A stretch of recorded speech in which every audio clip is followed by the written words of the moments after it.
Hey, what can I help you with? I've got something here for you to see. Okay. It's not a machine gun or anything, is it? No, no. Whoa. It's a Beatles guitar. All signed by the four of them. That's really cool. Where did you get this? I got it in '87, but it was signed in '64. I mean, if it's legit, it's absolutely amazing. You got a ridiculous amount of money here. I actually got it from a customer. I was in a wholesale T-shirt business, and his brother happened to be involved with the Beatles on the tour. He was either a promoter or set up locations, I don't know. But he took the guitar and had it signed. I've had it for over 30 years, and I think it's a real deal, and I would like to sell it because I need the money. That's pretty amazing. I mean, it's the Beatles. I mean, they really are considered the most iconic rock band ever. I own Beatles stuff that's worth a hell of a lot of money, and I've sold Beatles stuff for a hell of a lot of money. The fact of the matter is, you rarely, if ever, see all four autographs on one thing. A signed Beatles guitar from the 1960s is practically unheard of. But that doesn't mean it can't exist. If this lady's story actually checks out, this would be a mega find. Have you ever had this looked at by anybody? Yes, by many people. Okay.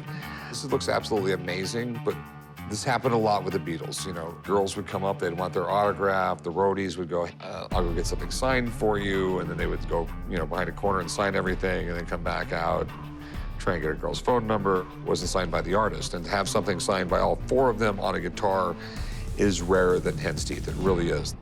How much do you want for this thing? I want $100,000. Your number's close to being in the ballpark. It really is. My big concern is, I mean, we have big, bold signatures of the Beatles on a guitar. I've just never seen that before. So I really want maybe a couple people to look at this. So I'd be happy to have somebody look at it. hang on for a little bit. I'm gonna call some people. Good, appreciate it. I've had some experts look at it. I think it's good, and so, of course, I want to see somebody else's opinion. Can I whip it out, as You they may say whip in it the out movies? whatever you want. So what are you concerned about? I'm just looking at a guitar that's got these autographs on it. I just, alarm bells go off in my head. Well, you're quite right to be suspicious, because if you had a Beatles guitar signed in 1964 in America, it would be $250,000. Easy, easy. Okay. If there is out there a Beatles guitar that's signed by all the Beatles in 1964, it's fantastic. It's great. What do you think? Anybody signed anything in 1964, they'd be signing with a ballpoint pen, not a Sharpie. That's not really true. In 1940, the felt pen was invented in Japan. In 1962, felt pens, the flare was brought over here. I remember those. They were colored ink, and it didn't stick to anything like this. No, they were black flare pens, black felt pens in 19... Okay. All right. That you can debate look... that. We're going That to you can look up on debate the this all internet. the way On the down. internet. So what do you think of it? Does that mean that the Beatles were carrying them around? No, but the person that got it signed maybe had it. That's what I'm saying. This guy, he was involved somehow with their tour. My opinion on this is it's too good to be true. It is very, very rare to see anybody signing guitars. In 1964, they signed autograph books. All the kids carried little autograph books to have signed. Nobody thought of signing anything else. And so, Rick, I think we need to get an autograph expert on these autographs. Okay. Thanks, man. I appreciate it. Always my pleasure. Thank you. Thank you. It's good to see you. Warwick has given me a lot to think about. But if this thing turns out to be real and I let it get away, I'll never forgive myself. So I got to get Steve down here to check out the most important part of all, the signatures. Warwick looked at it. He had a real problem with the pen. Okay. So would they have this pen in 1964? They used a lot to mark, like, jerseys, game-used jerseys on the inside tagging and stuff like that, so it wouldn't come off. This definitely looks fiber tip, so that could also be a Sharpie. But as you know, Sharpie wasn't around until post-1973, 74. Now, I see an inscription that's on here. As you could see here, they'd sign love from the Beatles or all the best. This has love. But you could see here where, you know, McCartney wrote this, and he ended up writing that a lot. 3 X's underneath. Occasionally they would do that, you know, especially for girls. So that was a big thing. And this is the Lennon signature. And well, John Lennon didn't all the time where his signature didn't always look like an O. And this is a real pronounced D. Now, sometimes he rolled it a little. You see Ringo Starr Right. would typically put a star. That's also something that kind of sticks out right here. So there's some things on here that I find pretty interesting. Okay. Interesting good or interesting bad? Well, that's the thing. When I take a look at the whole thing, you know, I've seen this before. Especially have seen this inscription before. Okay, so what are you saying? It's not real. Oh, Okay. And I know the guy who did it. And he's a pretty famous guy. He's been doing this for years and years. He's kind of out of the running now, but mostly targets albums, album pages. He likes to try and fool people. So it's the same forger doing lots of stuff? Yeah. This is a real pronounced E on here, right. but it's too pronounced, and someone screwed up here. So. Okay. So it's definitely not the signatures. None of them?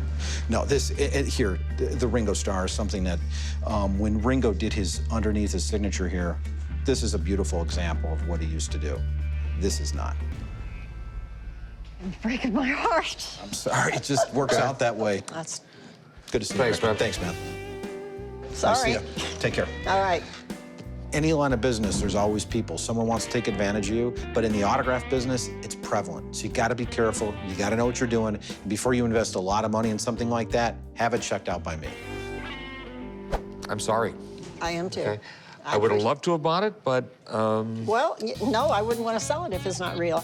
thanks for I'll coming just in. keep it, hang it on my wall. Okay. Thank you. The fact that they're telling me that it's not real doesn't necessarily make me really believe it's not real. I still have hope. If you lose hope, what have you got? How are you today? Can't complain, man. Having a pretty good day. Excellent. So what do we got? This is a letter signed by Napoleon himself. That's really cool. Where'd you get this? Online, I've been told by my wife that I had a bit of a Napoleon complex. I can see that. I don't know what the letter says. It's written in French. I don't parlay. I bought it from a very reputable online site, so I'd like to get about $10,000 for it. I think for a piece of history like this, it's a great price. Napoleon actually wasn't that short. Probably average height for the day. That's what I tell people. I'm average height. This is really cool. I mean, Napoleon is probably one of the biggest badasses in the past 1,000 years. He was a benevolent dictator. You know, he loved French people. He wanted to expand their empire. And this guy pretty much conquered Europe. When they decided that maybe he was a little too strong and they exiled him, the French army decided to go ahead and defect from France, go pick him up and bring him back to France, and he conquered it again. There's very few people in the world that could say that they conquered most of Europe twice. Right. In the early 1800s, Napoleon was on top of the world. There was a period for over a decade where he was pretty much unstoppable. But then his luck started to run out. I mean, he got his ass kicked at Waterloo. You have any idea what it says? No, I speak very little French. I guess it'd be kind of weird if Napoleon wrote it in English, right?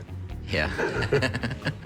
Down here it says, Napoleon Bonaparte, my whole plan of campaign is a battle, my whole policy is a victory. So it's probably saying something to the effect of that.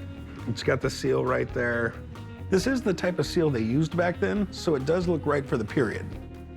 And you've got a COA here. Mm-hmm. Okay, it seems like it's from a pretty legit company. What do you want for it? And don't be crazy, man. I mean, I gotta make money here too. Okay. Well, you know I'm gonna say like 10 grand. 10 grand's just way too much. You're gonna have to come down quite a bit, man. I'm thinking more along the lines of 1,500. Ooh, that sounds low. That sounds really low. Remember, this guy was the emperor of pretty much Europe, which would mean he probably signed a lot of stuff in his life. How about 5? You're gonna have to come a lot lower than that, man. I can't pay you 5,000. I'm gonna have to get this reframed. There's gonna be work involved. How about 4,000? I'll give you 2,000 bucks for it, man. That's the best I can do. You know what? I didn't pay that much for it, so let's do it. 2,000? 2,000. All right, sweet, man. I'll meet you right over there. Thank you. I was a little disappointed that he laughed when I said 10,000. This is a once-in-a-lifetime piece of history. I'm gonna treat myself to a brand new set of golf clubs. Check it out. Original Napoleon document with certificate of authenticity. The Napoleon? Yep. That's freaking sweet. And his seal. I mean, you just don't see that. You just bought it? Yeah. What'd you pay for it, Corey? $2 grand. Me winning that money today really is starting to work out for me. Hey, man, it's your lucky day. Have you had it checked out by anybody? No, it looked right to me. A signed letter by Napoleon with his official seal would be an amazing find for the shop. We're talking 12 grand easy. But if you're gonna ask that kind of money, you're gonna have to be positive it's legit. I'm not gonna sell something like this to someone for 12 grand and not know for sure it's real. Why don't you go down and see Greg at UNLV, see what he has to say. I mean, it's got a COA, guys. Is it that big of a deal? We've seen phony COAs before, son. Fine. This is typical. They're just going after me because I'm on crutches, like lions going after easy prey. Now I gotta go drive across town just to shut them up. Napoleon might have been short, but at least he wasn't a damn idiot. I wish I could say the same for Corey. This is it, man. It's supposed to be an original document signed by Napoleon. Well, let's take a look at what we've got. I'm a professor of history at University of Nevada, Las Vegas, and I specialize in the European Enlightenment and the French Revolution. It's dated the 12th of Frimaire, the year 14. And that's a very important date in the history of Napoleon. That's the day of the Battle of Austerlitz. Napoleon and this grand army of France were fighting against Austria or the Habsburg Empire. This was a really bloody battle, about 150,000 troops all told on both sides involved. But in fact, it was a major victory for the French army. The Battle of Austerlitz is really one of the best-known battles of this period because Napoleon took his troops and positioned them in diagonal, arrow-shaped arrangements and used them to attack, and this is called a strategy of mobility. This was really a revolution in warfare. As I look at this, it looks a lot like part of a proclamation he made to his soldiers after having won. Okay. So what he says here is, soldiers, we've done everything necessary to assure the happiness and the prosperity of our country. Then I will take you back to France. There, you will be the object of all of my attention. He's the emperor, he's the head of the whole government. He can give them anything they want. That all you'll have to do is say, I was at the Battle of Austerlitz, this great battle we've won today, and people will respond to you, voilà un brave, there goes a brave man. There were a number of copies that were probably made on the battlefield because Napoleon dictated it to his secretaries, and they would have written it down in manuscript, and he would have sent these all over Europe to try and explain to people what had happened. So if you've got one of the original copies that would have been written out on the battlefield, that would be priceless. The thing is, this is not one of those original manuscript copies. Ooh. What we consider to be the original, which looks exactly like this, that's in the military museum just outside of Paris. So what we've got here is very clearly a replica of a very important document. Okay, how can you tell? Well, a handwritten ink document from this period, we would see evidence that somebody had written this out with a pen. We would see where there are blobs of ink, and we'd see that the ink would have faded in color. Can't say that this is worth very much as a historical artifact. Well, there goes $2,000 down the drain. I appreciate it, though. I really had to stop myself from just throwing the Napoleon thing out the window. Corey, what are you doing? Trying to find a place to put this so I can sell it for $20. I just found out a Napoleon letter I bought for $2,000 is completely fake. This is not one of those original manuscript copies. On top of that, I hurt my foot. Needless to say, this is becoming a very lousy day. Why are you trying to sell it for 20 bucks? Because that's about all it's worth. The COA fooled me, it's fake. You paid $2,000 for it. That's a big loss, Corey. Yeah, it is. Yeah, well, you're not putting it on the wall and selling it for 20 bucks. We don't sell fake stuff here. Sometimes Corey's ego gets the best of him, but it's a lesson he's gonna have to learn. Take the blow and move on. And while you're at it, give me my $2 grand back. Corey, why don't you take it home and remind yourself not to be so damn stupid? Fine. Dumb kid. Hey, how's it going? What we got here? I have a book signed by Shoeless Joe Jackson. Oh, it's actually signed by him. Right. This is absolutely incredible. When you talked about old baseball players, you would have talked about Lou Gehrig, Joe Jackson, and Babe Ruth. Do you know how rare it is to find his signature? No, not at all. It's the rarest sports signature, period. Wow. I came to the pawn shop today to sell my book signed by Shoeless Joe Jackson. I found the book in a foreclosed home in a stack of other books. What I know about Shoeless Joe Jackson is that he fixed a World Series and he played a baseball game without shoes. Say it ain't so, Joe. It seems to be a collaboration of some sports stories. The first one is about Shoeless Joe, but it seems to be about the darker side of sports. Yeah, the story is that him and 7 other guys on the 1919 Chicago White Sox took money to fix the World Series. They were all acquitted in a court of law. Okay, they were not found guilty in a court of law, but the whole incident more or less destroyed his baseball career, his reputation for the rest of his life. Right. Shoeless Joe Jackson was a baseball legend. He was such a good hitter, Babe Ruth actually copied his style.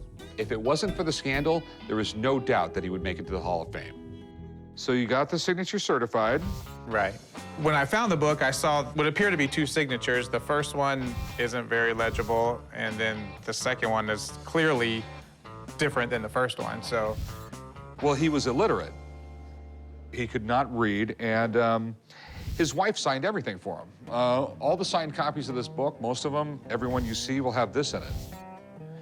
Shoeless Joe Jackson, signed by his wife.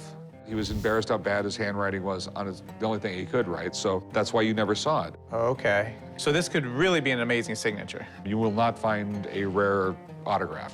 Normally, I wouldn't go near a book like this unless I had my own experts take a look at it. But Joe Jackson's signature is so rare and so expensive, I just have to take the gamble before this guy walks out the door with it. So we have a certificate of authenticity, we have the book. So how much did you want to get out of it? Well, I did a quick search on his signature and found that there's not many of them. I'd like to get like $30,000 for the book. Not gonna happen. Okay. What is gonna happen? I'm thinking closer to 10 grand. Of all the sports signatures in the world, this is the one most faked. Okay, and I have no idea who this person is who authenticated it. Right. So, I mean, I'll take a shot at 10 grand. It's just not a signature. It's on a book about the dark side of sports. I mean, that has to bring something to the table. I'll give you 11. You're not moving much. There's not a lot to move. I mean, it's a big risk nowadays with stuff like this. How about 16,000? I'll make it short and sweet. I'll go $13,000. I won't go a penny more. I mean, ask for $1 more, you can just pick the book up and leave. But I'll go 13,000. If you do that, I'll do it. So.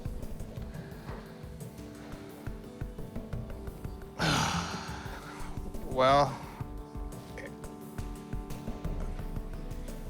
okay, let's do it. All right, deal, man.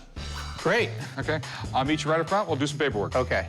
13 grand is a lot of money, but a once-in-a-lifetime piece like this, I think it's definitely worth the gamble. Hey, guys, check out this book. I got a book signed by Shoeless Joe Jackson. I thought he couldn't even write. He barely knew how to write his name. How much you pay for that? 13,000. Is that a good deal? I think so. I think I'll at least double my money. Hey, Rick, you got a COA on it? Yeah, I got a certificate of authenticity. I think it's legit. Cool. What did Rebecca think about it? I haven't brought it to her yet. Oh, my Who God. looked at it? I did? That's just a lot of money not to bring somebody in on that. You're no book expert. I know enough. Yeah, you know enough to get your ass in hot water. We have rules about buying expensive stuff without getting it checked out first. For some reason, Rick thinks his fat head is above the rules. This is a business with risk and reward. And I'm like 90% sure it's real. I'm worried about the damn 10%, Rick. Why don't you take the book and go up to Rebecca's and let's find out about this now. Makes you happy, I'll go see her now. Bye. Some people's children, right? That's stone cold, Corey. Hey, Rebecca, how's it going? Hey, how are you? Pretty good. I bought a really cool book. Okay, what is it? Say It Ain't So, Joe, signed by Shoeless Joe Jackson. You know how rare that is. Yeah. Rick popped in. I wasn't too surprised. He comes to me every now and then, but I was surprised by what he brought me. It also comes with the certificate of authenticity, but I don't know this person at all. Yeah, certificate of authenticity is only good as the person who writes them, right? Yes. There are less than a dozen signatures of Shoeless Joe that everyone can agree upon, so if this is another one, this is a really big deal. So you wanted to know about the book, right? Yeah. So it's an anthology, and it covers different essays about the darker side of sports. There are essays in here from people like Ernest Hemingway, P.G. Wodehouse, so some great names. Okay. But they're all reprints, too. So the Hemingway originally appeared in his Death in the Afternoon, and so it's a reprint from that. So as far as the book goes, you're not looking at a whole lot of value in the book, even as a first edition.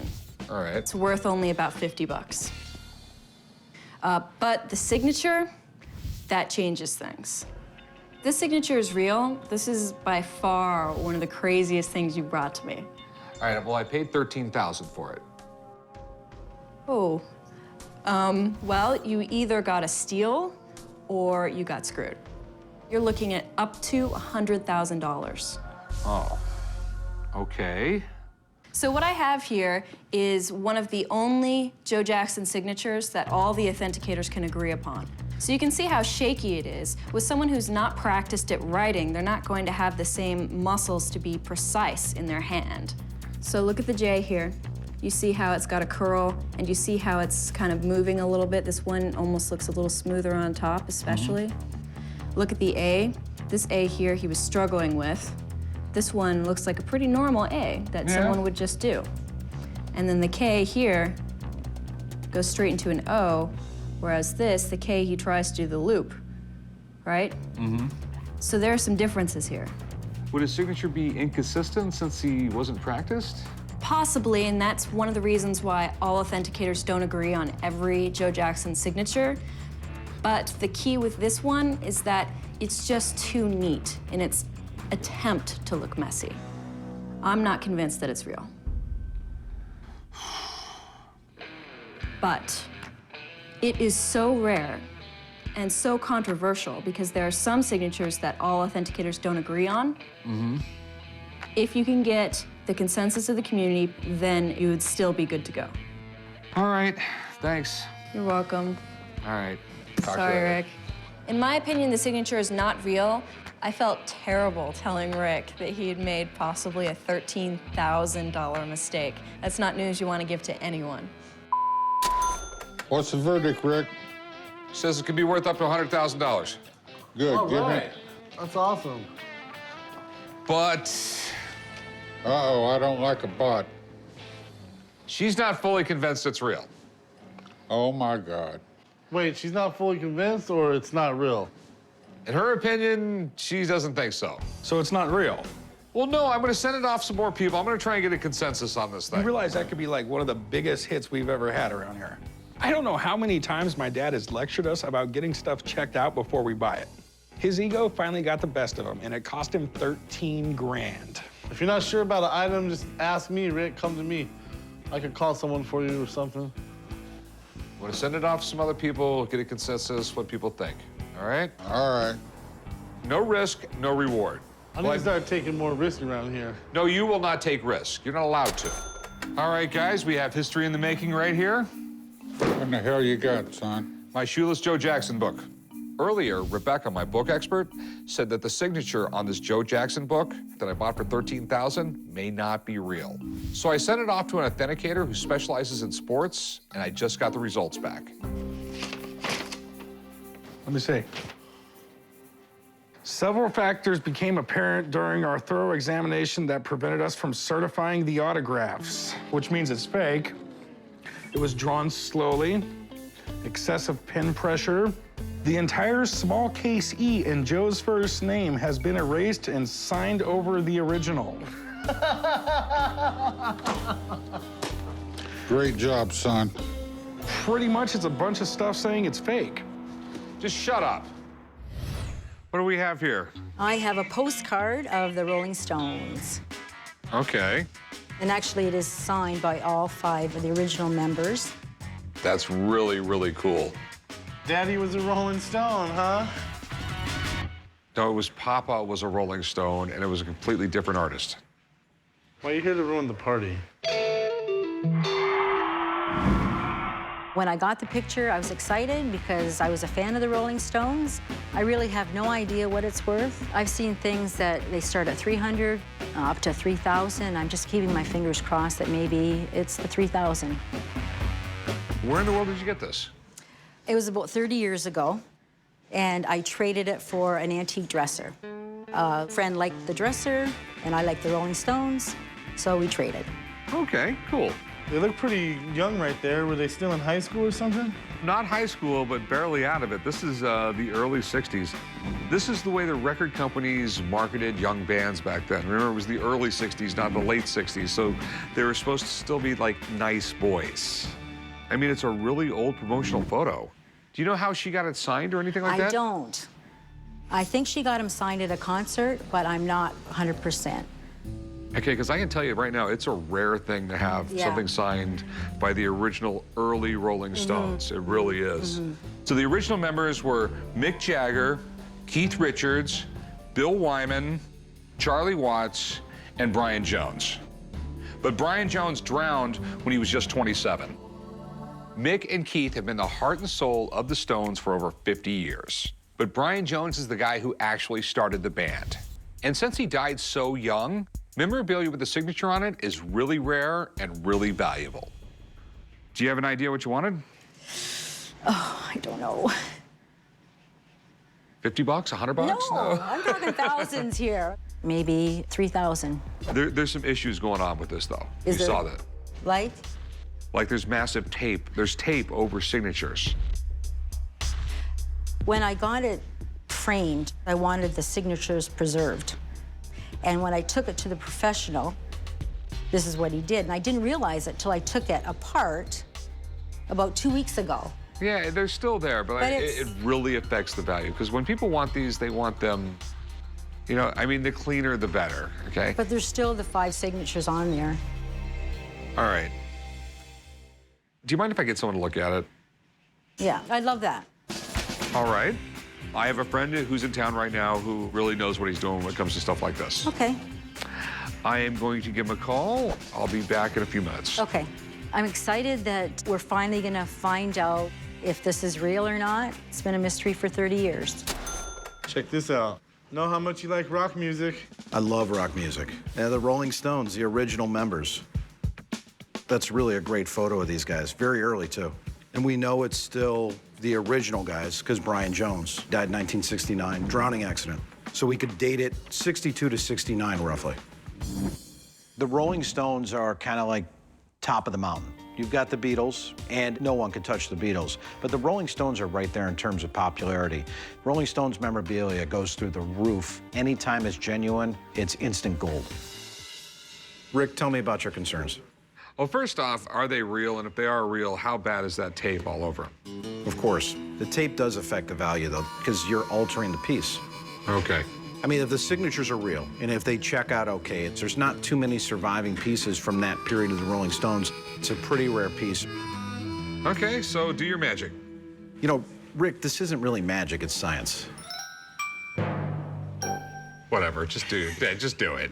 All right, Rick, what I'm gonna do is I'm gonna use the Pro Scope on this. It lets me kind of go in here and figure out if these signatures are live, first and foremost.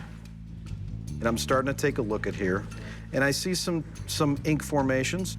And right in this area, I see some overlapping, which indicates to me, yes, it was actually penned by someone. But who was it penned by? We have to get to that next. Okay. Next thing I'm gonna do, guys, is I'm gonna go into my database. The first thing I wanna do is I wanna pull up known examples of these guys, how they signed back in the day. So 1962 to 1969, we have to start looking at their signature styles from that period. You know, some of the things I'm starting to observe already, when I look at the piece here, I'm starting to see some stuttering, some pausing, compared to what I know is genuine and real. I'm starting to see some big-time differences. Especially with Brian Jones, it looks like someone went into the Brian signature and stopped after his A, which isn't a good sign. If I had to take a look at Keith Richards, the Keith Richards that's featured on this piece here is so different in letter, shape, formation. The sizing is different. I'm noticing someone's trying to mimic kind of what Keith did. But ultimately, in the end, I think that's what you have on this entire piece here, is where someone is trying to kind of mimic the Rolling Stones. Okay. All right.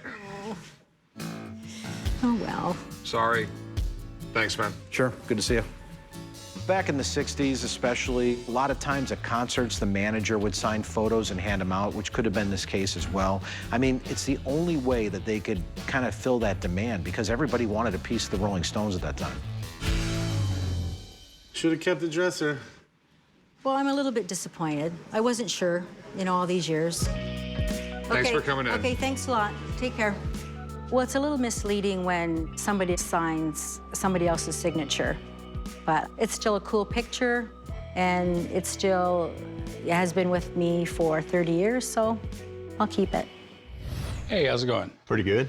How about you? Doing all right. What do we got here? I got a replica of the Easy Rider helmet signed by Peter Fonda. All right, yeah, Captain America.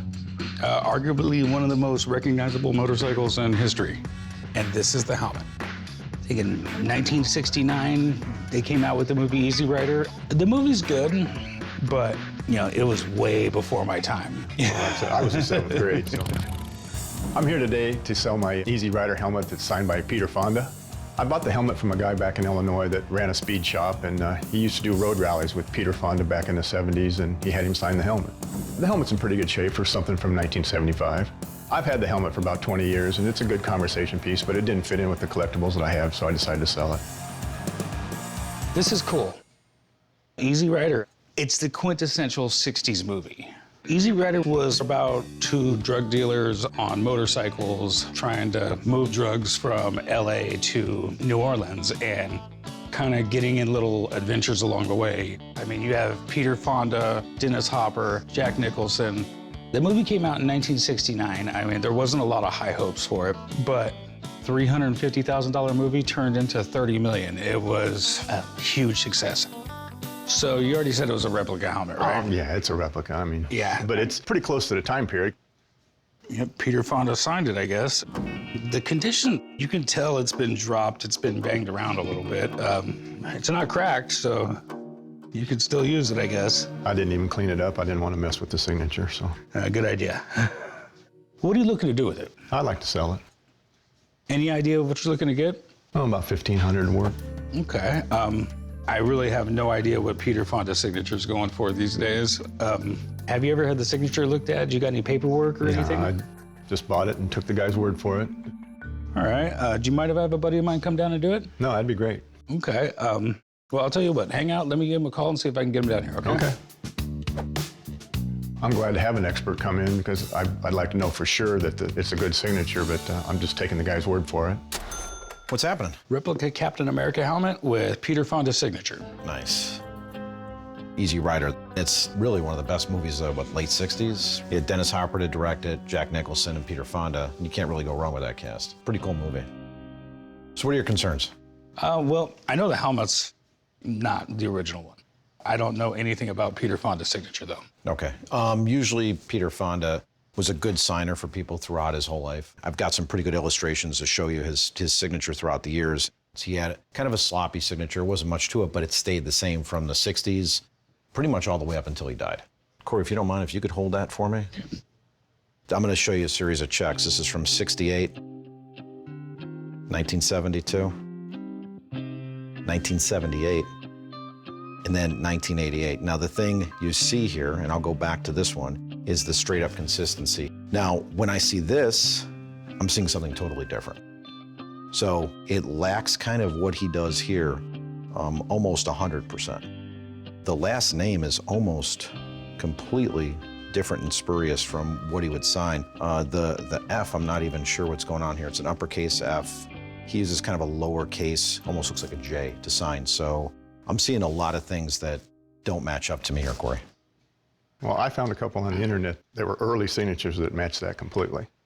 I've seen probably 500, 600 myself in my career to authenticate. So, you know, Corey, you know, based on what I see here, there's not the same thing.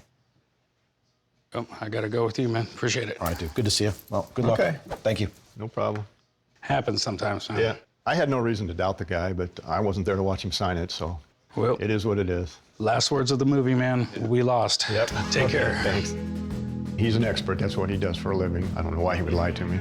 It'll just go back on the shelf, and now it's just a conversation piece. I'm here to tell you a Bible today. It better be real old, man, because there's a lot of them out there. Actually, it's got a handwritten letter on the back cover from Mickey Mantle to Roger Maris in 1977 during a Mickey Mantle rehab stay. Yeah, he was quite the party animal there, wasn't he? Yeah.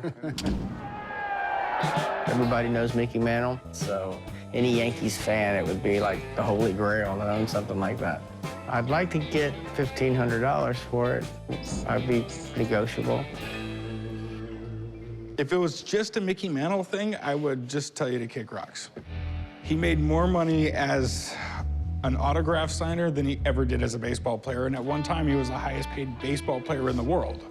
But the fact that it's a letter to Roger Maris is definitely cool, especially since apparently he was in rehab while he wrote it because he took more than a couple trips there. Mickey Mantle was one of the greatest players of all time, but he had a lifelong struggle with alcoholism. For an autograph like this, the money's all in the story. So I just need to make sure it checks out. All right, so what does the letter say? It says to Roger, I want to thank you for your kind letters. I never thought our friendship would reach past the playing field. Every day it blossoms. I have no paper to write on, so I hope the Lord will bless you through this book.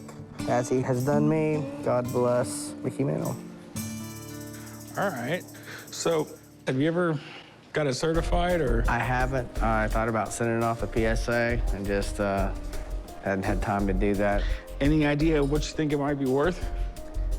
I was thinking maybe around $1,500. It could be worth it, but you know, if he was in rehab, it sounds really, really preachy and not very Mickey Mantle-ish. I mean, the whole story just sounds way too good to be true. Plus, you got somebody that covered the whole thing up in packing tape. Let me have a buddy of mine that authenticates for a PSA come check this out and see what he thinks it is. Okay, great. You want to give Steve a call? Yeah. I'm glad they're going to bring somebody in. We're hoping that it's authenticated and real and worth a lot of money, and we can do some good things with the money. What's happening? Apparently, we got a Bible with a handwritten note from Mickey Mantle to Roger Maris while Mickey Mantle was in rehab. That's pretty interesting. If Mantle wrote anything, you know, along the lines with good content to Roger Maris, you're looking at some huge money. That'd be amazing, yeah. Well, check it out, man. Tell us what you think. The first thing I want to do is take a look at the ink. Now, it looks like maybe a tape was kind of applied to it first. I don't know if somebody did that to try to preserve it, but it kind of made it a little bit blurry. Well, yeah, that would happen. I mean, it would kind of pull that ink into the tape, so that's kind of that effect you get with that. Looks like it's signed to Roger. I want to thank you for your kind letters. I hope the Lord will bless you through this book. Yours truly, Mickey Mantle. It just doesn't sound very Mickey Mantle-ish. 1977, if he is in rehab, I'm assuming it's more of a letter, oh man, I can't believe I'm in this place. These guys say I'll get out of here in 4 to 6 weeks. Most of the stuff I saw Mantle write was more or less obscenity-laced. And I brought some examples of what we're looking at here, just in general. One of the few, by the way, of Mickey Mantle that's actually circulated in collections. But you see his writing. It's block lettering and his signature. This is from 1977. We're looking at a signature with speed, with flow, spontaneity. From this one to this one, there's no doubt in my mind Mickey Mantle never signed this. Well, it is just so far off, it's not even funny. It's a nice Bible to hold on to and maybe read from, but other than that, it's got nothing to do with Mantle or Maris, I can guarantee you that. Yep, thanks, Steve. All right, guys, good to see you, man. I think there's no question that when someone did this, they were just looking to make a buck. All they want to do is make money and profit off you. Well, man, if something's too good to be true, it probably is. Thanks for coming down. Well, I was very disappointed, but I'm a treasure hunter, and I'm not going to be discouraged by this one setback. I'll be back out next weekend trying to find the Holy Grail. Hey, how's it going, man? Hey, what's going on? What do we got? I got an original contract that the Who signed to perform at Woodstock. Greatest band of all time. Don't you hope you die before you get old? Stone cold. I came to the pawn shop today to sell my 1969 contract for the Who to perform at the Woodstock Festival. The Who is the greatest band. Bob O'Reilly, Behind Blue Eyes. It's a piece of rock history. Who wouldn't want it? New Action Ltd. furnishing the services of The Who with Woodstock Ventures, Inc. And it's signed by Michael Lang himself. He did not only the 69, he did the 94, did the 25-year anniversary. It's the real deal. This is pretty cool, man. Who is one of the biggest bands of all time, and if that's legit, that's a pretty important piece of memorabilia right there. This is the contract the band signed before playing in Woodstock. I mean, contracts like this could sell for big numbers, and it's not every day that something like this just walks through the door. Where'd you get it? My mom likes to go to yard sales, so while we were at one of the places, I was just looking around, and they had a couple albums, and The Who's my favorite band. And I opened the album, and it was there. One of the biggest bands in the world at the time only got paid $12,500 to play one of the biggest shows of all time. Yeah, well, $12,500 back then was a lot of money, Corey. I made about $200 a month in the Navy at that time. What do you want to do with it? I want to sell it because I really want to buy a new car. What are you trying to get out of it, son? I was looking for $5 grand. Well, you can keep looking. It looks real, except paperwork has been forged in the past. The signatures are all legit. But I'm gonna have somebody take a look at it. It's gonna have to be sent off to a few different documentation companies. It's not something as easy as just, oh, here's $5 grand and you walk out the door and I take this. I mean, it's... How about an offer? I'll make you an offer, but it's gonna be $100. $100? It's history. I mean, for $100, I might as well keep it. Yeah, well, that's your privilege. Can you do 1,500? No, we're not even on the same planet. I really think total value here is somewhere around $1,000. And after I get it certified, all that stuff, I mean, I'm putting some pretty decent money into it. I'll give you $200 for it. And that's only because I think my father will like it. Top of the line, Corey.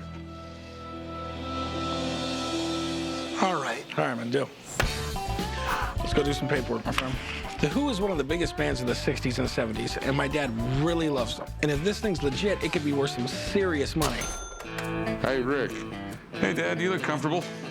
You're a big Who fan, aren't you? Yeah. Well, here, we bought you something, me and Corey. Thought you might like that. Don't say I never did anything nice for you, man. Thank you. My dad is the biggest Who fan, so when this thing walked into the shop, we knew we had to get it for him. Contract for the Who to play at Woodstock. Where'd you guys get this thing? Just walk through the door. Supposedly, he found it at a garage sale with some albums. How much you pay for it? $200. Congratulations. I mean, if it's real, it's worth a few $1,000. Pretty sweet, right? Yeah, one little problem, guys. What's that? It's not real.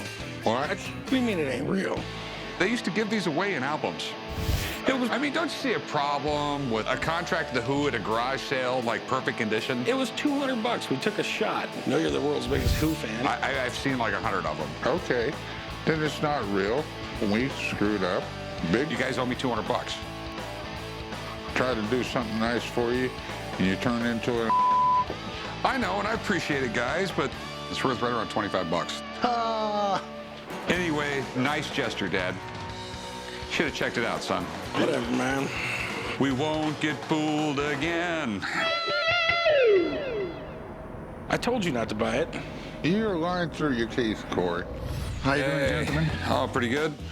I have a bronze statue I'd like to sell. Do you know much about it? I don't know what to tell you about that. This is a statue called Pegasus, and this is Perseus.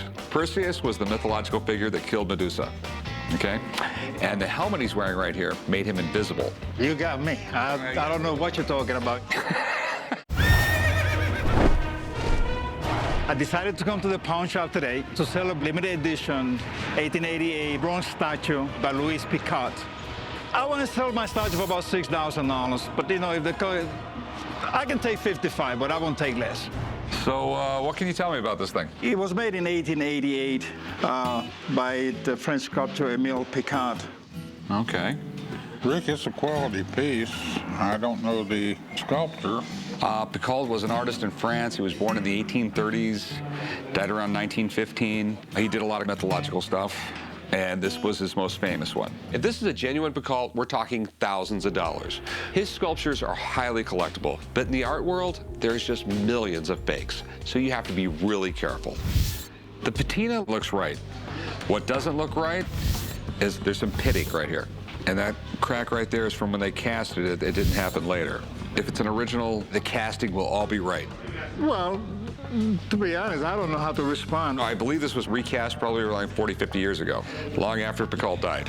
Why would they do that? That's just, this is what I'm seeing. Right here, you have Collection Française. You see this? Yeah. It says Made in USA below it. This was not made in 1888.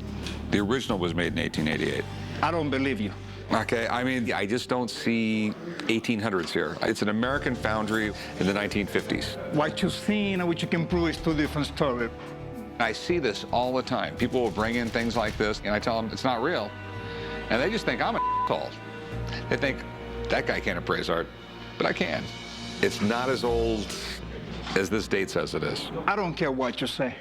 I don't care what you tell me, but I know you're full of You know, it's all right, Antoine. I got it.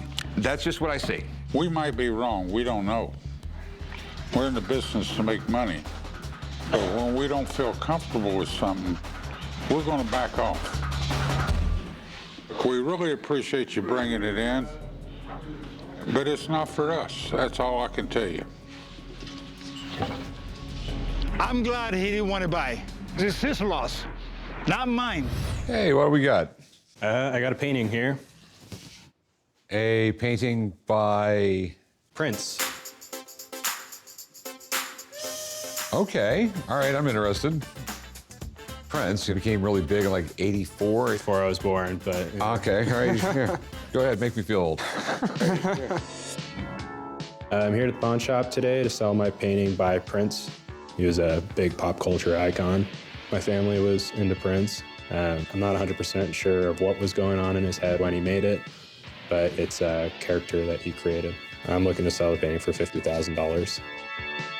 Pretty cool. In the 80s, Prince was a megastar. He's like one of the most iconic rock stars ever. He had some incredible music, everything from Little Red Corvette to Party Like It's 1999. He really was an incredible guy. I mean, his music was almost his own genre. I think he actually signed, at the time, it was like the biggest recording contract ever for $100 million. Where did you get it? I mean, because I've never even heard of Prince painting anything. Most people haven't. I know a guy that happened to work with Prince for a number of years, and he connected me with his dry cleaner. I guess when she was picking up clothing, there were things that he didn't want to take with him for one reason or another, and this was one of them. And so she ended up with it. All right, so you have no paperwork, anything else like that? No. I guess that signature could be Prince. How much you looking to get out of it? I'm looking for 50 grand. 50 grand. I mean, your big problem here is you have zero paperwork. Yeah, I can understand that. I mean, I can have a guy look at it. My buddy Warwick, he is like the king of rock and roll memorabilia. So let me have him take a look at it and see what he thinks. That's all I can tell you. Yeah, sounds good. Okay, maybe it is worth 50 grand. Who knows? I'm too old to party like 1999. Well, there it is. This guy says it's a painting by Prince. I have no idea. Kind of a striking piece. For the 80s, there was really only 3 stars that mattered in terms of selling power, and that was Madonna, Michael Jackson, and Prince. He was the Prince of Pop. I think Michael Jackson had to come up with the title King of Pop just to get one over. Prince had quite a few good records, but everybody knows Purple Rain. Yeah. Because he made it into a movie, and it was a really good movie. 2016, he died. Like so many celebrities, the moment he died, his value went up 4 to 10 times. Damn. Okay. So there's a lot of interest, a lot of collectability in prints. It's Okay. much in demand. All right, so do you know if he ever painted anything? It was rumored that he painted the album cover in 1999. So I'm willing to believe that he painted. Does that autograph look anything like Prince's? It looks just like Prince's autograph, but in this particular case, I would say it was drawn, not signed. Okay. It doesn't look very fluid, does it? No, it doesn't. So, could you even come close to trying to sell this as a Prince painting? If you could get it closer to proving that it is Prince, we could sell it. But the trouble is, you have to have somebody that saw him paint it. If you had all the paperwork in the world proving this was a Prince painting, what would it be worth? 50 to 100,000. Okay. Thanks, man. Always I appreciate my pleasure. And good luck with it. Thank you. Well, you heard him. Everyone's going to consider it fake until you have proof that it's not. Sure. So dig around, try and find some photographs, try and get some statements from people. Maybe it'll come out that it is done by Prince and you get 50 or 100 grand for it, but I'm not going to pay a dime for it, no paperwork. I understand. All right, have a good one, man. Cool. Thanks for your time. I'm gonna take the painting for now. I might try and figure out some lineage later on, but for now, feel comfortable keeping it. Hey, how's it going? Good. How are you today? Oh, pretty good. What do we have here? Well, it's a Claude Monet painting. Is there just a weird chance that your name is Claude Monet, or is this actually the Claude Monet? No, this is the actual guy. Okay. Where in the hell did you get this? Collateral for a loan. Okay. The guy just defaulted on the loan, or? No, actually, he took the money, went in the hospital, and died. Okay. So that, I guess, in itself is a default. I've had the painting for 3 years, and to be honest with you, it's not really my kind of art. I am not an art collector. But I know if it's real, it's probably worth in the neighborhood of $2 to $3 million. Do you have a date or anything else like that when it was done, when it was painted? I don't. Is there a title to it? It was just... I don't. Okay. I mean, was this guy really well off? He was. He was a doctor. All right. I mean, I know a little bit about Monet. He started arguably one of the biggest art movements ever, the Impressionist movement. There was Pissarro, there was Renoir. All these really, really great artists came out of it. So he started this. He started it. I mean, Impressionism is named after his painting Impression Sunrise. That's why his paintings are worth so much money. The things that made Monet paintings so great, they were a little bit blurry. That's Impressionism. But you could still see detail and depth. That's what made them so special, and that's why they go for millions and millions of dollars. What I have here is some documentation. Okay. Some provenance for you that you can look at.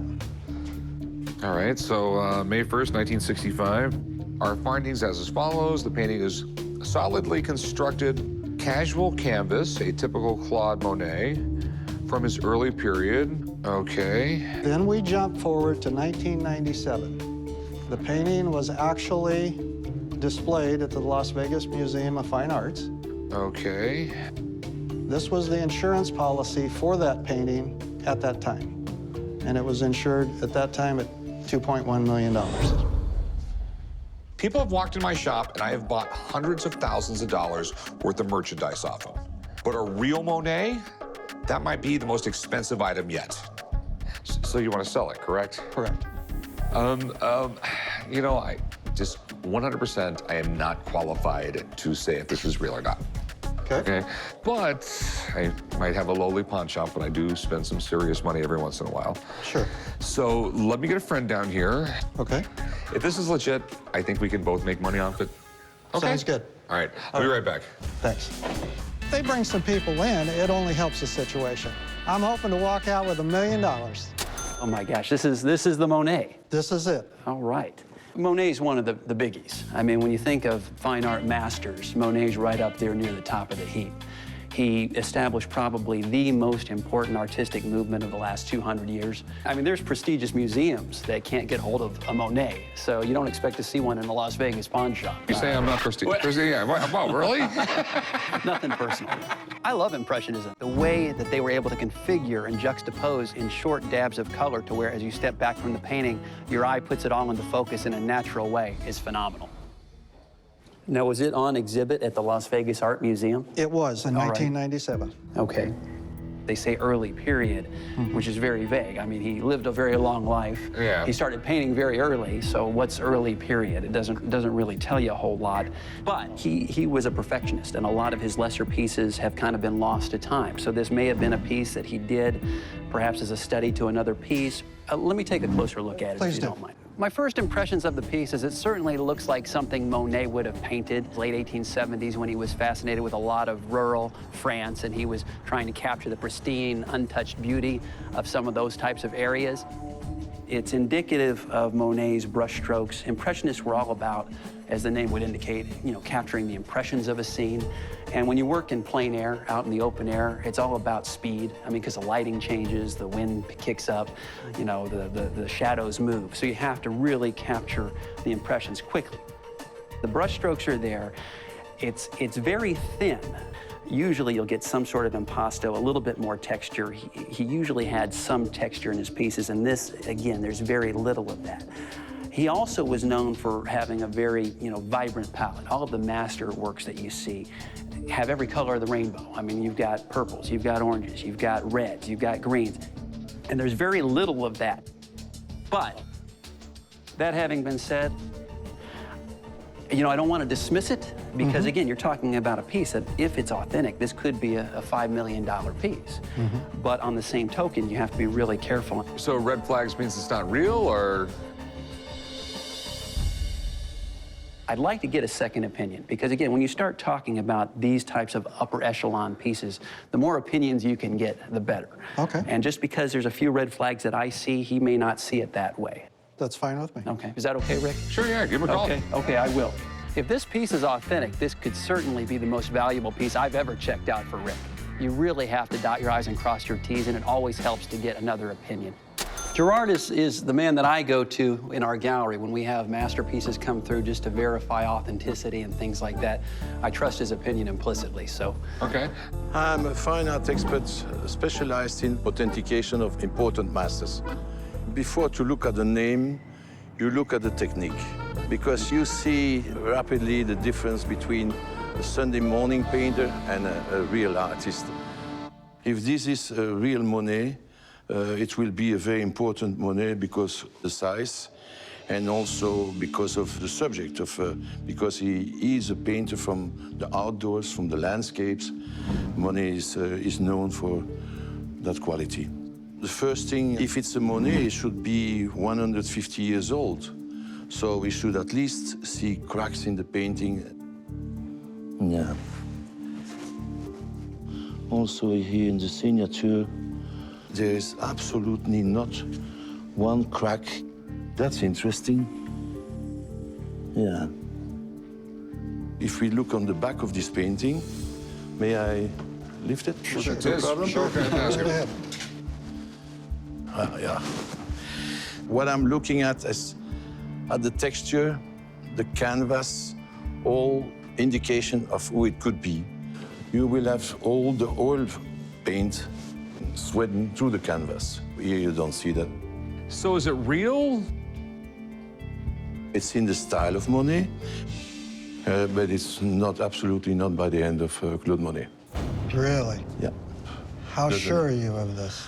200% sure, because there is absolutely not one crack in the paint itself, which is not usual for 150 years old painting. Also, what you notice, it's almost all in one plane. Monet will have showed this with shadows. This will be much more pronounced. This is too flat. Wow, really? Not real. Not real. Oh. Usually when it's too good to be true, it generally is. Well, that's disappointing. Well, thanks for bringing it in. It was fun. Man, if I lost out on millions, I would be bummed too. but not as bummed as me shelling out millions for a fake. What do we have here? Whatever it is, it's big. You tell me what it is. Well, it appears to be a Salvador Dalí. You didn't put the glitter on it, did you? No. I came down to the pawn shop today to try to sell my Salvador Dalí painting. I've had it for about 10 or 12 years. It's been in my home on the wall. I'd like to sell it because I could use the money.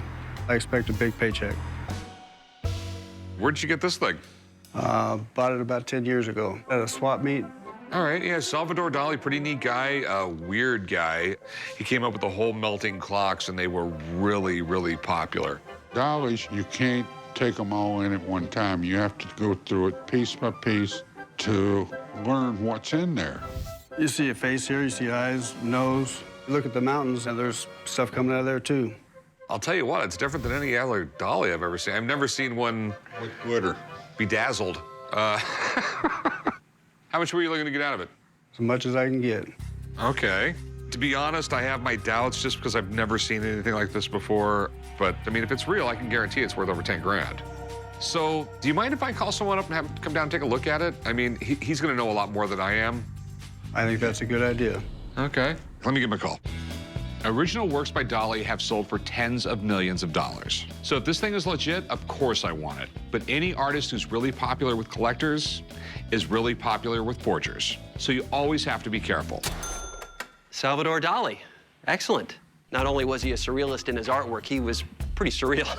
He was an interesting guy. As a kid, there's a famous story where he was out with a buddy of his, and they were walking across a bridge, and he literally pushed his friend off the bridge into the rocks below, just to see how he reacted to the pain. He wasn't eccentric, he was crazy. I don't care what you say. Now, Rick, I know when you call me down, you have a reason, so I would imagine you're questioning the authenticity. Yeah, I've never seen a bedazzled Dalí. I have heard that he has embellished with glitter in the past, so okay. It's a possibility.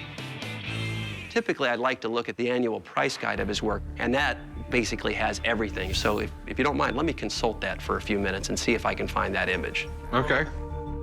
That particular piece has a lot of his quintessential images, the melting clock, the rearing horse, the rider. If it's an authentic, hand-embellished Salvador Dalí with all of his own personal touches on it, it can be very, very valuable.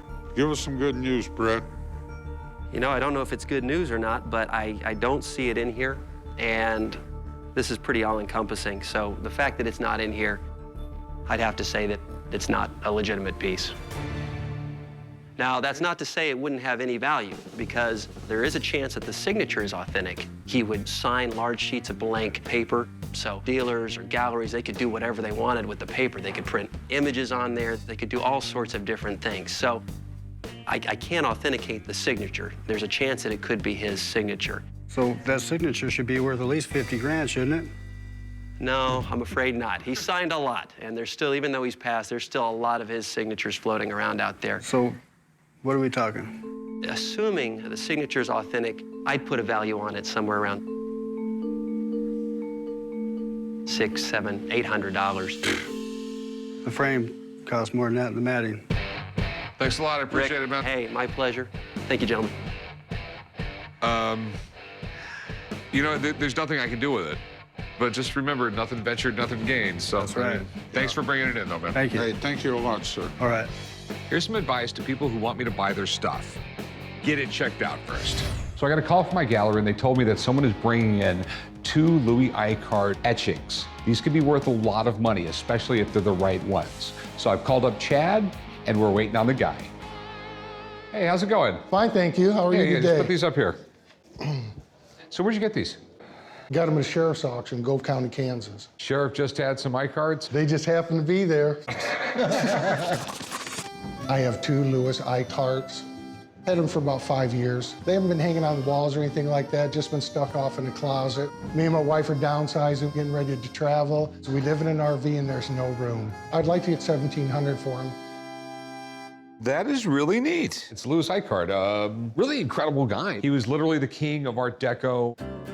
Icart was painting in the 19-teens, where there was still the whole Art Nouveau thing going on, which was more decorative, flowing lines, like her dress there. That's his wife, right? Fanny Volmer, 18 years old, working in a fashion house as a model. She turned into the muse for almost the rest of his life, of his work. So anytime you see a blonde-haired, curly girl in Icart, you know it's Fanny. They weren't together very long before he got drafted in the military for World War I, which everybody was doing. Every time he had any downtime, he would sketch on whatever surface he could, whatever kind of paper he could, and he would send these back to Fanny. Well, Fanny had found a publisher who would publish some. Long story short, by the time he got out of the military, he had a built-in fan base. Okay, if these are real etchings, they'll be worth a lot of money. An etching is a copper plate that has an engraving into it, and a really big giant press presses that into the paper, so you will see an indentation line all the way around it. Chad. Let me get on my old blind guy glasses here. There's a few problems that you can see right off. That's a photo printed of the piece, and that's not hand signed. They're stamped and printed. These are not etchings? No, they're not etchings. So that obviously is quite detrimental to the value. How much do you want for these? I like it $1,700 for the pair. Do you see anything here? I mean, you know, between the two of them, it's $50. They're basically practically unsellable. I wouldn't want them. You know, like when I talked to you on the phone, I thought they were going to be the genuine etchings. They're just not. Okay. So, thanks for bringing them in, though. Thank you, Rick. No problem. You too. There you go. There you go. Hey, thanks All right. a lot. Hey, good luck to you, man. How you doing? Good. What do you have here? It's an Aquatint etching by Miró, Joan Miró. Okay. It looks really cool. Definitely. I really like Miró. He's one of my favorite artists. It's simple, but yet your subconscious still thinks, what could this be, you know? This could be a kite, this could be a road, this could be anything, you know? Like, it really gets you thinking, what could this be? $10,000 maybe. I got the Miró at an auction about 14 years ago. I want to sell the Miró because I am traveling now with my wife, so it's either sell it or find a permanent home for it until we settle down. I'm selling the Miró for $12,000. I'll be willing to go as low as $10,000. If I sell the Miró today, I'll take my wife on a belated honeymoon, and I'll probably spend the rest of the money on the house. It is pretty cool. Do you know a date on it or anything like that? No idea. I don't know the title, the date. All I know is it's titled 49 out of 50, so I assume it's an edition of 50. Okay, yeah, it definitely is in typical Miró fashion. I mean, he was a pretty interesting artist. He was from Catalonia, Spain, traveled around, first went to Paris in the 1920s. He was around artists like Dalí, Picasso, and he experimented in all different types of mediums. But really what he's known for is his lithograph work, you know, these primary colors, the reds, the blues, the greens, the yellows with the black lines, a few triangles and circles. It just all looks kind of jotted down and scribbled on there. But when you look at it, it's more than abstract, you know, it's more than shapes on paper. Definitely. There's definitely a big market for Miró's work. In 2012, Sotheby's set a record by selling his masterpiece, Etoile Blue, for $37 million. If this piece is real, it won't fetch millions, but it could be worth thousands. So how much do you want to get for it? $12,000, that's what I was thinking. There was an art gallery downtown about 10 years ago that had similar etchings by Miró, and they were selling anywhere between $40,000 and $70,000. You know what? I can see this going for $12,000. That's not out of the ballpark for a Miró piece. The thing is, even though his artwork is worth a lot of money, he's one of the most faked artists around from this period of time. Like, his signature is faked a lot. And I'm not a signature expert, but signature looks a little iffy to me. It kind of looks like stop and go, stop and go. Miró had a real fluid signature. I would just like someone to come down and take a look at it. I got an art expert, Brett. He's dealt with Miró's for a long time. So give me a few minutes and I'm gonna go call him. Absolutely, sure. I'm a little nervous to hear what the expert has to say because I don't have a good baseline to know what it's worth, and I am also unsure if it's truly authentic. All right, let's see. Check this out. I don't know if we've called you down for one of these before. I don't think so. Miró on the floor. Very, very nice. Yeah, Miró, I mean, one of the most important artists of the 20th century. I mean, he lived to be 90, and he lived through just about every major artistic movement of the 20th century. And that experience shows in his art. I mean, he did everything from abstraction to expressionism to surrealism. So absolutely an amazing artist. Joan Miró is really one of the 20th century masters. He's right up there with Picasso and Matisse. He was a master of all media, from engravings to aquatints to stone lithography. He could do it all. I am familiar with this image. I've actually seen this. The title is called Demi-Mondaine at Her Window. You can see that this is a figure. You can see the eye. You can see the appendages here. And it's probably a woman of the night wearing an ornate gown with, you know, beautiful flowing colors and standing in front of a window. And it's a window view of the night sky. You've got the stars, the moon, or maybe these are city lights. I mean, this is really indicative of his late period work. Okay. Now, did you have some specific questions, chum? I don't know if it's real. And also, the signature is not quite as flowy as I would normally see from a Miró signature. Was it okay if we put this up on the table? You're the boss. Okay, great. All right, let me take a closer look here. Yeah, I think what we have here is it's a mixed media print. I do see plate marks, which would be indicative of an engraving where they actually press the copper plate into the paper. You can see it kind of, you know, the trace of it there. It's on the right type of paper, so this does appear to be an original Miró graphic. Oh, excellent. Great. Okay, now this is where I run into some issues. I have seen this work, and every single one that I've seen, the signature usually appears higher up within the composition below the green, and the number typically appears below this orange sphere. The signature, I'm a little worried about. There's a lack of fluidity here. I mean, there's a lot of breaks in the arches of the M. I think what this might be was an original graphic that somebody else signed and numbered.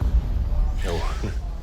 Which is a shame, because even an original graphic that's unsigned and unnumbered is going to be worth many thousands of dollars. It's kind of like autographing a Mickey Mantle card yourself. You know, it loses a lot of the value. Again, I can't say with 100% authenticity, but based on my experience with this particular work in Miró, I just see too many red flags to advise Chum to purchase it. All right. Sorry. All right, All right. All right, nice meeting you. Yeah, same here. All right, thank you, Chum. Yep, thanks for coming in. Have a good one, guys. I'm afraid I had to advise Chum to pass on the work. Even though I think the graphic itself is genuine, there's just too many question marks about the signature and the edition for me to advise him to purchase it. So, even though he thinks it's a real Miró graphic, I'm gonna have to pass. It's gonna be hard for me to sell. It still seems kind of fictitious. I understand. All right, well, thanks for bringing it in. It was a pleasure to look at. Yeah, thank you. It's very disappointing to hear that it's an authentic Miró, but someone forged Miró's signature. Now I'll probably end up hanging up the Miró wherever we end up staying and enjoying it as much as I can. How can I help you? I have some original John Lennon artwork to sell. D. John Lennon? D. John Lennon. Come with me. Chum. There he is. I told you, get off that thing. So what do you got here? Some original signed, very rare John Lennon artwork for you. Where did you get this? I happened upon that at a small thrift shop. It was framed. You can see where it's tanned. Somebody was really proud of that. It hung on their wall a long time. I just want to check this out one more time. You might want to get some gloves if you're going to handle that.